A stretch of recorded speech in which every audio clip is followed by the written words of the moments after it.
For every one of the 500 people who died by suicide, there is a family. There are partners, there are husbands and wives, children, there are friends, there are neighbours, there are maybe school friends, and there is a wider community that are touched by that event. I don't know amongst the practitioners here how many of you have sat in a room, as I have on a number of occasions, with a family who has lost a member to suicide. And you will know how completely, even after 22 years of clinical experience, how completely underprepared and inadequate you can feel at those times. But of course, it's not just for the 500 who have taken their lives by suicide. It's for the at least 10 times that amount who present with self-inflicted injury at our emergency departments. What's it like sitting in a room with a family, with a young family member, where the family knows that this young person has made a serious attempt to take their own lives? That actually, in some way, dying makes more sense than any of the other options that are available. And for every person who attends an emergency department or a general practitioner after making a suicide attempt, there will be dozens more who never make it to health services, where we actually never find out that they've made a suicide attempt. One goal of the New Zealand Suicide Prevention Strategy is to support families, whānau, friends, and others who are affected when a person makes or completes a suicide attempt. However, there's a significant deficit in the research literature concerning what it is that families do when a family member is at risk of suicide that can lead to good outcomes for both the individual and for the family. Ferguson and colleagues at the Canterbury longitudinal study found that regular or severe physical punishment, childhood sexual abuse, poor parent-child attachment at the age of 15 were amongst the factors related to increased risk of suicidal behaviour in young people. There's good evidence that cumulative adverse events or experiences within the early family context increase the risk of later suicidal behaviour for young people. Dynamic family factors in current family life have also been shown to be relevant. For example, there's a link between family cohesion and suicide risk. Youth with a higher risk of suicide in Randall's survey also had more experiences of conflict with their parents, more experiences of family violence. Young people who reported unfair rules at home, lack of positive shared activities with the family, and a lack of parental positive regard were more likely to be at higher risk of suicide than their peers. But not everyone who's exposed to adversity goes on to develop psychological difficulties, and not everyone who has psychological difficulties goes on to attempt suicide. There's little research for those who have these risk factors but actually don't go on to develop suicidal behaviour. So against this background of risk factors for young people, how they are mitigated by family resilience, we designed a research study that looked at family strengths and family coping strategies and looked at the impact that this had on how families coped at the time of either a completed suicide or suicide risk. We had two general questions that provided the context for the project. The first is what dynamic day-to-day family factors are important when thinking about suicide risk. And the second is what can families do when a young person is at risk that leads to positive outcomes. Our families included a family whānau of a young person who had either attempted or completed a suicide, but also included families who had no such experience, and we included them for comparison purposes. These groups provided the core research data through semi-structured interviews that explored family history and relationships, strengths, and coping in everyday life, and within the context of suicide risk and behaviour. One of the first questions we asked our families was, what does being a family mean to you? And what's important in being a family? In response to that question, the families that we interviewed generated 13 different themes. These 13 themes reduced down to 5 what we consider to be superordinate or organising themes. Participants' answers to this question clearly identified the family group as being special or different from other types of relationships. The characteristics of a family were largely made up of a sense of belonging to each other, having a shared way of thinking and shared values, shared beliefs. Families didn't see it necessary to share a blood relationship to be considered a member of the family. So there are a number of families that talk to us about close neighbours, really quite extended, distant family members as being hugely important or supportive at the time of stress for families. The second question asked of all families was an invitation to identify the strengths that they saw within their own family. So the first of these was strengths of the individual. One common thread in conversation focusing on the strengths of families was an acknowledgement of individuals. Parents were vocal in praising the creativity and vitality of their sons and daughters, and adults acknowledged each other for their strength and commitment and positive contribution to the family. Mothers were mentioned on more than one occasion as being the glue that held families together. The second theme was commitment to each other. There were numerous examples raised by families of caring for each other.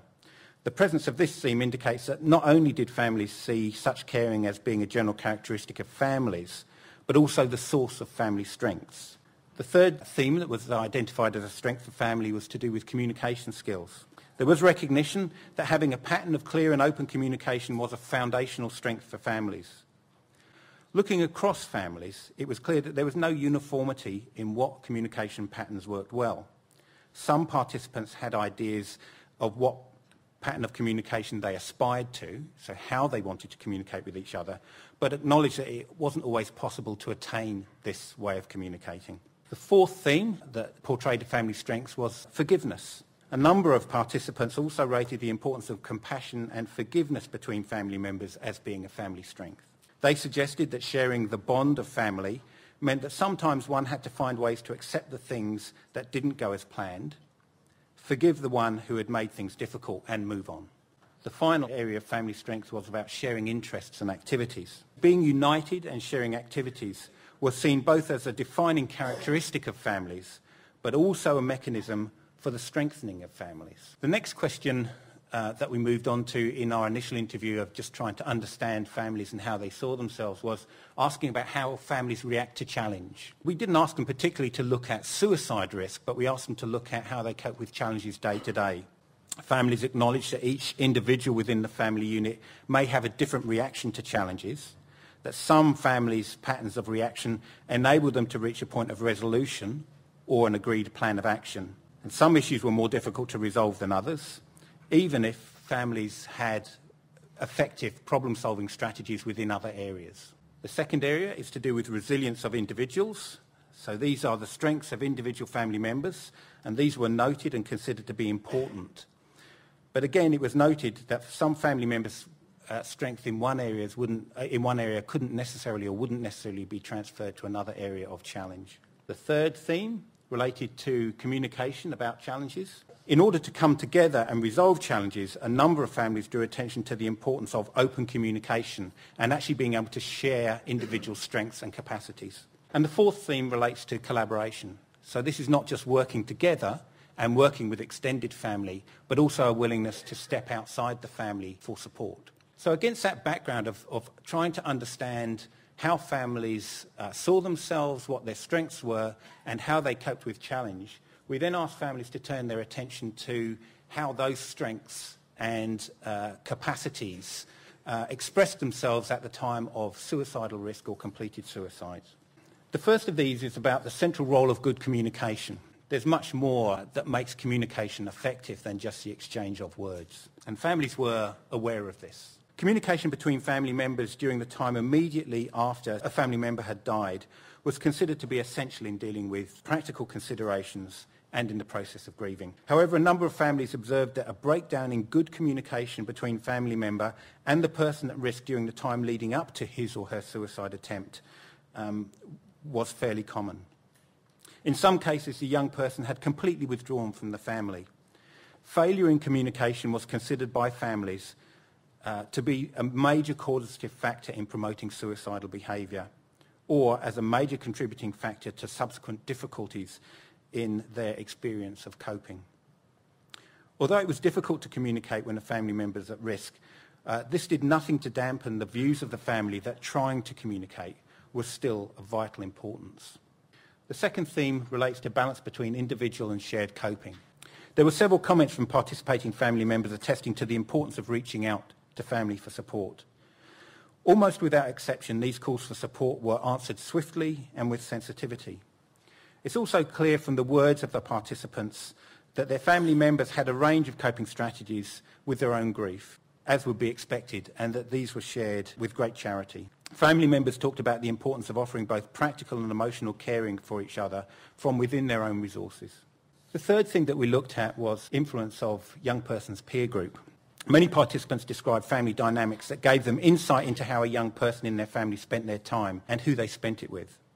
But it seemed that well-regarded peers were those who shared a value system that's congruent with the dominant values within the family. Having knowledge about their young person's peer group was considered useful in situations where family members were trying to make sense of that person's behaviour during the time when they were at risk. However, not all families in our group were skilled at accessing this knowledge. This is the difference between talking and communicating, that they talked about their peer group, but they didn't communicate about their peer group. So young people might tell you where they're going, but they don't tell you what it is they're doing or why they're doing it, or they won't communicate about the risks involved in that. Some families had experienced a suicide or suicide attempt, commented that with the benefit of hindsight, they would now be more prepared to see family members' behaviour as warning signs that the young person might be in trouble. When interpreting these comments, it's important to do so with a degree of caution, as it's difficult to know exactly what behaviours might be indicative of possible suicide. Indicators that the family member with suicidal behaviours was sad, low in mood or depressed were mentioned by more than one family. Another factor that was rated as being important by participants was the presence of previous trauma, whether this was within the family or external to it.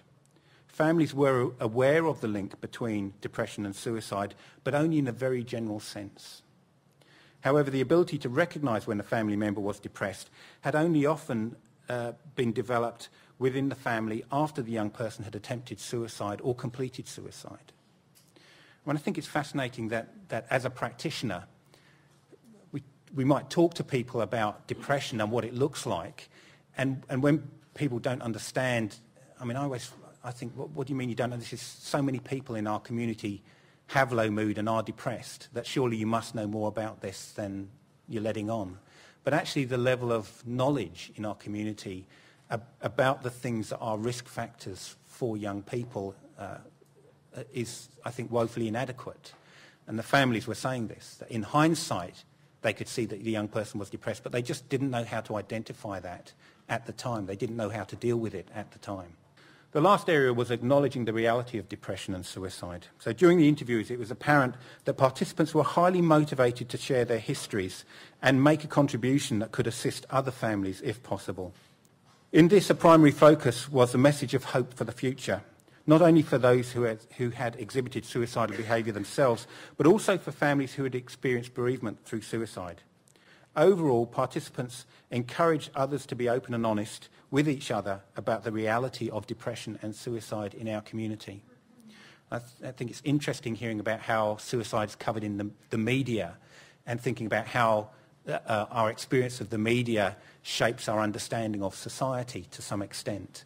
And I think the media has a significant pro-social and positive health role in terms of providing people with adequate information about the risk factors associated with suicide. And this doesn't mean that we need to necessarily make the link, but talk about mental health and how to keep people, how to attain mental health and to maintain mental health. But also giving people an opportunity to explore issues of suicide and suicide risk. In our research, we came up with 10 recommendations. The first is about taking a proactive stance to supporting families within our community. Let's not wait until disaster happens. Let's think about how we can build resilience within families. And this seems to, from the base of the work that the families that we talk to, it seems to focus on helping them to develop good communication skills within families, to look at how they engage each other within the family, to enhance problem-solving skills, and also to share activities. So to get a sense of what it means to be a family. And some of this seemed to be about the provision of further information, and particularly providing families with further information on topics of depression and trauma and suicide.